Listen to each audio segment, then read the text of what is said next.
Business at the Speed of Coffee. The one show for business, by business, about business. Well, while we're on business, there is no business more ruthless, more competitive, and sometimes more rewarding than the entertainment and music business. Now, there's one individual in New Zealand who has been in this business longer than any. And we're not quite sure whether he's a musician gone businessman or a businessman gone musician. But either way, for his services, he's got an MBE from the government for recognition to services to the entertainment industry. So I want to introduce you to an icon of New Zealand entertainment, Mr. Gray Bartlett, MBE. Welcome, Lovely Gray, to Business at the Speed of Coffee. Now, I know you go back a very long way, but I do know that you're an Auckland grammar boy. That's right. Now, I've had a number of... There's something in the water at that school, because so many of you have been so successful. What got you to Auckland Grammar in the first place? Well, it was precedence in a way, because my brothers have been there, and I lived in Epsom in 46 Drive, and it was a nice cycle ride. So pretty easy to get. So you grew up in a prosperous household, or what's not really. No, we weren't that prosperous at all. Because don't forget, there was 10 of us, 8 kids and 2 parents, and we all had to muck in, and we weren't well off, but we enjoyed our times together. Did lots of work. And so when you were at Auckland Grammar, were you like most teenagers, playing your air guitar and dreaming of being Frank Sinatra or the Rolling Stones? Well, I had learnt a bit of guitar in the early years. My brother Barry had a Tex Morton guitar, one of those old ones with the white body and the guy with the lasso on the front painted on. And it was like playing, as I will describe, an electric fence. Oh, yeah. It was very difficult to play. Yeah. However, I did learn from that and learnt my D, C, G and all those chords. And I used to love sitting and playing The Wayward Wind and listening to, of all persons, the person that really set me off was a New Zealander and a wonderful guitarist and a wonderful guy that I had the pleasure of meeting. His name was Mark Kahi. Oh, Kahi, okay, yes. Now, Mark was one of our best ever jazz guitarists and just a wonderful guy too. And the Kahi family is pretty well known. I think his uncle or his brother, Tommy, taught guitar. But he set me off. I used to listen to him on YA, and he would do a 15-minute session. And I heard him play one night in the still of the night. So was there an aha moment when you were, say, 14 years old, you said, I'm going to be a musician? That's right. There was? That's exactly what you just said. Around about then, that this is what I want to do. And to do that, I knew that, I guess it's from my household training, if you like. We always had to, my father used to say, always do your best, son. Always give it a good go, but don't leave any stone unturned. Didn't anybody tell you that musicians starve? It didn't matter at that time. But I also saw it, fun enough, even at that early age, as a business. And it's quite weird that I saw it as an alternative to the things I was doing, which was working as a salesman and worked for menswear stores and for Modern Bags and all those people, and did very well.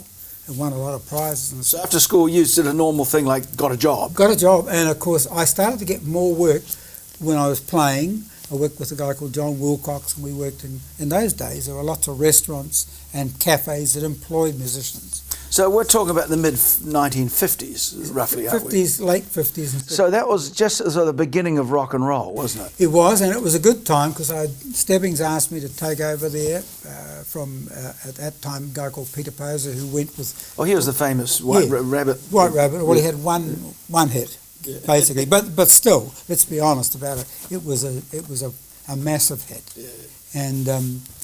And he left to go to Ron Dalton's label, Viking. Yeah. And so Stebbing rang me up and said, would you like to sign with me? And which I did. So you got signed up, well, you must have been 20-something at this stage. 20-something, yeah. Okay. And were you starting to make a bit of money from... Well, no, not really. But then I was lucky. I had then probably the biggest hit that any Kiwis ever had, which was in Japan.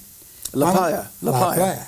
And so La Playa really took off. We had a struggle to get the funds back, but I had a businessman who helped me there, and he flew over to Japan with his own money and everything. So when was it that you suddenly broke free from actually a job and being really in business for yourself? I can remember it clearly. I was working at Modern Bags. I was doing 3 nights a week with John Wilcox Trio, and it got to the point where I was Exhausted. yawning at work, you know, and I was good at my job, and I enjoyed the selling and winning the prizes of salesmanship, and I just decided, well, I'm getting more work, and I know that I'm going to get more work with Wayne Senior and all those others in the recording studio. So I decided the balance was that I was getting more money doing the 3 shows than I was getting at my job. So it wasn't such a huge risk because you knew there was work Not coming a up. risk at all.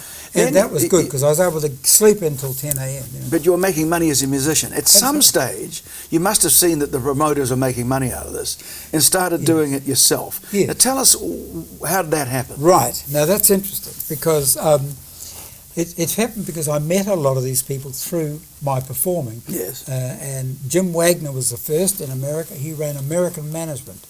And we just struck it off really good. And he would bring me back and say, "Oh, Gray, look, I've got a couple of acts here that we managed, Johnny Tillotson and Bobby Big names. B." And I said, he said, "Why don't you bring them out there and put them in Australia as well?" And I said, "Oh, well, I don't know anything about that." But that requires working capital. Yes, so, well, at the end of the day, it wasn't too bad because, I mean, they were about $3,000 a show in those days. It was a lot of money. No, in those days it was, And upwards again of that. But for a tour, they'd be prepared to do it for a much better deal. So I'd organised like 14 dates. But didn't you actually have to put deposits on all of the venues? Yes, but so it's a highly risky sort of. Were you able to offset the risks that sit under you? Well, only by knowing that I could sell these things to various places like Bob sells. Yeah. So you must have had some very solid contacts. Oh, lots of because lots of people have tried this and failed. I know in that. Australia, because I've been doing stuff with John, Jade Hurley, and Jade, and his manager, and all those people. So I had connections with Australia anyway, and so John Hanson had his own agency, and he took on Johnny Tillotson and several of the others from me. So that's how it really started. Let's fast forward to today. I mean, the world has changed a great deal from when you started out. Because it's obviously for younger people, you know, in the day there were record labels and studios and all that sort of gone online now.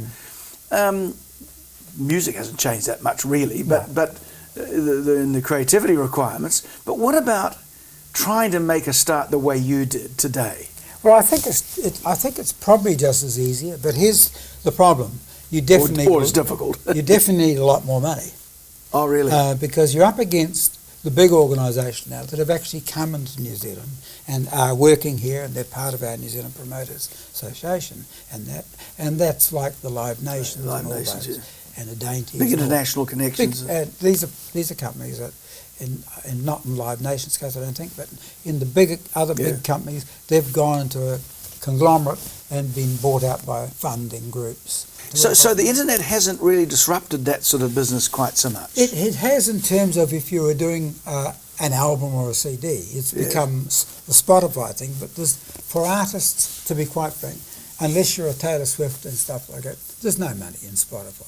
I mean, the percentage is all left somewhere else. It's just, I don't know who gets it all. I have not delved into that, but I have taken little interest in that myself. You get 18 pages of who's played your stuff all over the world, and you get $200 if you're lucky.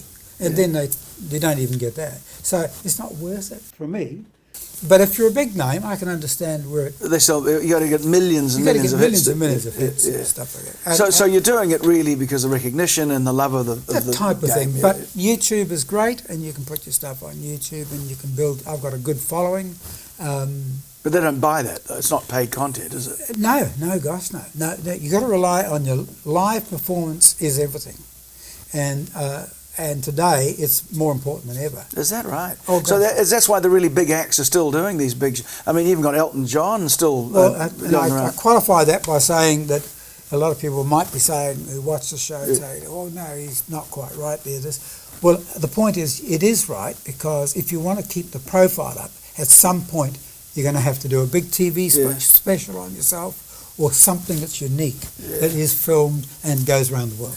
Well, in spite of all the online entertainment, it just seems to me people like going to outdoor or big concerts. They like I mean, I know that we've got Tim Finn and the team coming here in Auckland soon, and I gather those concerts at the Spark Arena are sold out. And Neil Finn, Neil Finn, sorry. And his son, I think, is also in the business. But I mean, it seems to me, and we're seeing that festivals like Yeah. Splore and WOMAD all being well attended. Of course, and Bay Dreams and all those things that were brilliantly set up. And the point of it, just getting back to the Neil Finn, because I'm one of his great admirers at what they've done. And it's really iconic for New Zealand to see what Neil has done personally. And with his studios, and we use those studios around here, and they're just fantastic, and all the overseas people use them. So he's also branched into other business than just writing songs. And add to his credit, he's been excellent at all of them, and a great credit to New Zealand. Well, I look at your CV, and there's an endless array. I'm not going to repeat them all, awards and accolades for the work that you've done, but probably the one that stands out for me is the MBE. What do you think that most stands out in that award that you feel proudest of, and what you did to get that? Well, the part that's interesting about it, I am grateful for the fact that someone recognised all those years of constantly working and going overseas and doing all the stuff in Japan and China and all that stuff. So I don't know who nominated me, I have no idea. But I did form the Multiple Sclerosis Foundation here. Oh, that's all of these other things you're doing. Oh, yeah, and I also was patron of them for years and years and years, and built them up with I don't like to go into it all, but I love that, because we got cars from Toyota and all those things. Very successful.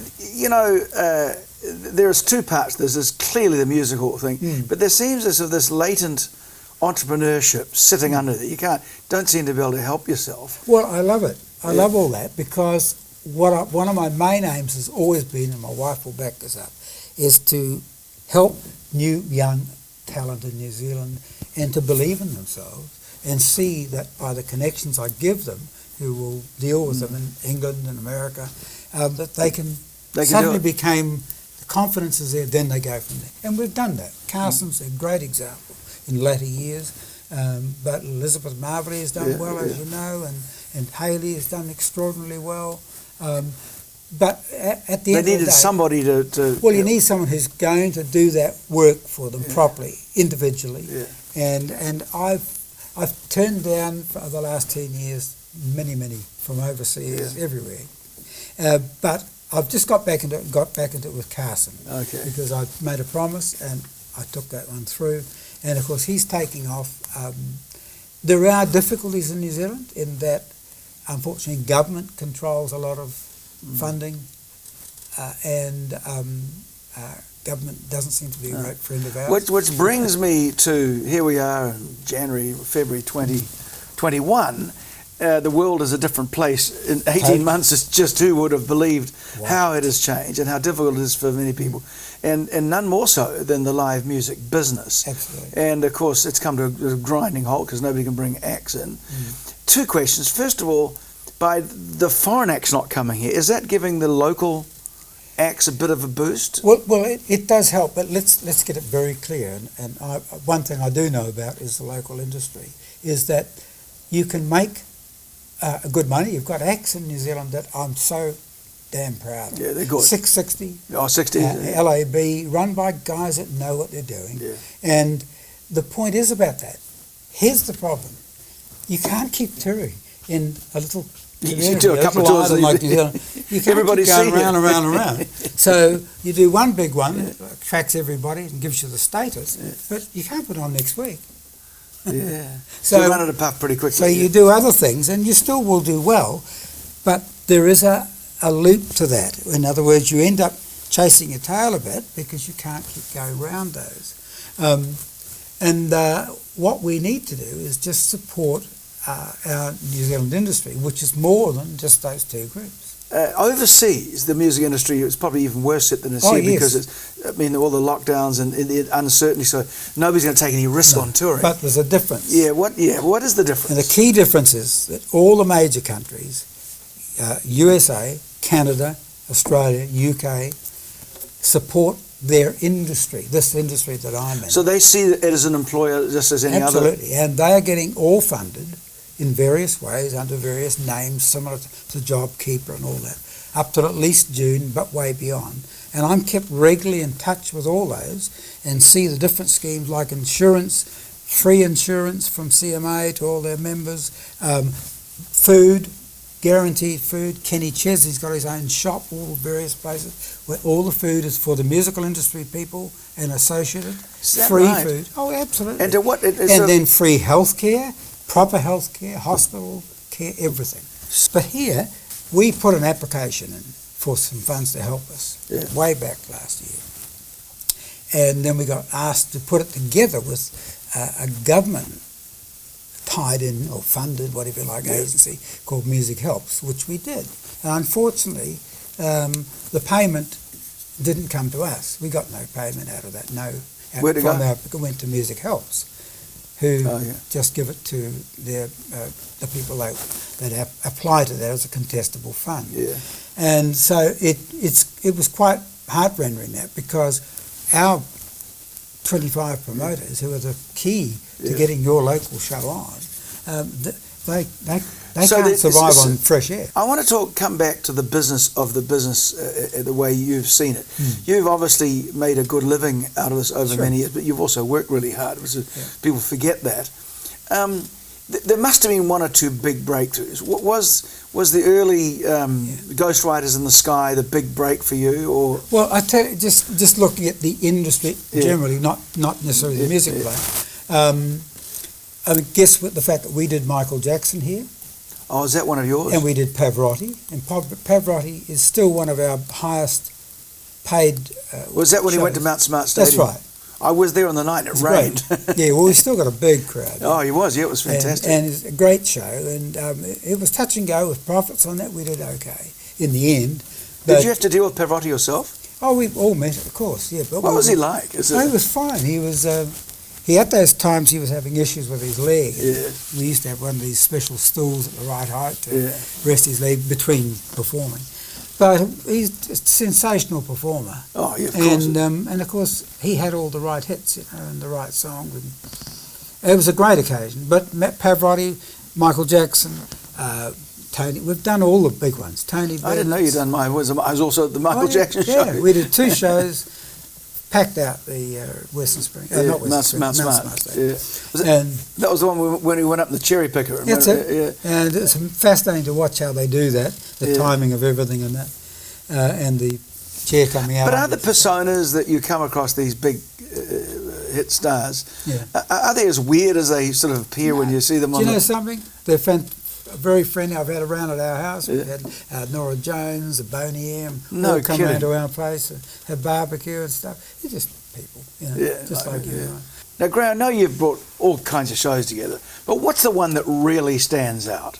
Well, I guess it would have to be a local tour, which was done in 2005, and that was Highway of Legends. That was the first one we did. It was an idea I had that if we put the best of New Zealand country talent together, and instead of just giving one act and then a whole lot of supplementary stuff, but if we put the best of 6 best. Name some of the acts. Well, we had Jodie Vaughan, Brendan Dugan, John Grinnell. We didn't have John Grinnell in the first one, but the Hamilton County Bluegrass Band, Patsy Rigger. So we had 5 big names, and myself and that. And so what I did was, when I looked at it, I thought, well, that fits with the New Zealand psyche of value for money. So and how could you make it pay? Because you've got all these everyone talent. had to agree. I did the budget. Everyone had to agree to a minimum figure. Yes. Which was still good. And then you shared the till later. And then we did a 10% of profits to all the artists and musicians. To make that work, they must trust you. Well, we did well. Yeah, that's the secret of this, because they must trust you, that you'll end up divvying it up fairly at the end. Absolutely. And today we could still do the same thing. In fact, our New Zealand Highwayman one, which is sitting in the wings, was controlled by COVID, of course, and then we need to get that going. This is another show. This is another one that I know is going to go well, because I've seen the numbers on Facebook. To get this underway, what did you do? Well, we did, obviously you have to do TV advertising campaign, radio campaign, and print media campaign. Now you have to do that if you believe in something. So it's a big upfront commitment. It is quite a bit. And so what I did was, after the first, this is the lovely part, I was in Australia, I was at Gold Coast, and I was quite nervous about the launch and stuff. And I rang home. I was actually walking up the beach, and I rang the office and said, "How did the first few days of the sales go?" And I think Janine said, "Let me just quickly check." And she said, "I think it's doing quite well. We've got X, Y, and Z." Yeah. And I said, "Oh, that's great. Okay." So the next day, I rang my mate in New Plymouth, and the theatre there. Yeah. And I said, "How's everything going?" He said, "Oh, it's great, Gay. I think we've only got, we haven't got many left. Let me just go through to the name of the lady at the front office." And he comes back and he said, I think you need to put the next date on sale now. I said, "Well, no, let's get this one sold out." He said, "We've only got 40 seats left." Oh, really? That's just the first day of its... 2 days. And so we'd sold out, and so that was the aha moment. You're on a winning formula. That I knew this was going to go through the roof. And we started off with 21 shows. We did 39. These are in places like Tama, New Plymouth. Well, we did triples. North. You see, we did triples in Hamilton, triples in Tauranga, triples in Auckland, triples in Whangarei. Christchurch Town Hall filled out 3 times. Invercargill, Dunedin. All New Zealand talent. All New Zealand talent. Now, today, that's still legitimate, but it's the weirdest thing out. The music industry, if you like to call it that, or the people that run it, haven't got really the understanding that those people still love country music. And I mean, I play all kinds of music, classical, pop, and everything. But I see that we tend to have this sort of a shadow over us in New Zealand. It's the only country. Australia's miles and light years ahead of us. It's just over the road from us. Yeah. But in country music, they are massive. In the US, it's bigger probably than anything else. Well, and that's why US and Australia work well together. There's CMC Rocks, which sells out 39,000 tickets in a day. Great. I'm going to ask you a difficult personal question, but it's important for the young ones. The rock and roll or the entertainment has claimed so many people from drugs and alcohol, failed marriages. You've happily married for a very long time. Yeah. I know you've got a successful son, and look, you're a picture of health. How are you able to avoid those terrible pitfalls that beset the industry? Well, I guess there's one word you've got to be careful of is excesses. And unfortunately, the drugs of today, and that would claim you easily, because I don't know, because I've never touched, it's not your thing. Never touched cocaine and stuff. It doesn't appeal to me. And I've had a puff, obviously, of the marijuana stuff, but I felt like the odd man out because it never affected me. Chemically, there's something wrong with that side of me, because I just felt, who are these guys laughing their heads up? I guess the only thing that made me laugh once was a couple of mates from breweries over at Mondesir said, "Hey," they were laughing their heads off, and me and Doogie just going to our cars, and "What the hell's wrong with you guys?" And they said, "Try this nitric oxide." Oh God, it's giggling like that's dangerous, of course. Oh, well, I could feel my heart going like this. But that's the only thing I've ever, anything like in the big. But I would suggest to all young kids and all young entertainers and all young musicians, you actually don't need to. I know lots of the big stars now that get high on other stuff, like exercise, fun, being tremendous, skillfully at ice skating, water surfing. They're sober people. And they'll probably have the odd. No one's going to. Everyone. There's a puff or two. There's a puff or two, and who cares about it? But you've got to be careful, because there's drugs in that take a line where they become in control of you, and that's a different world. Different world.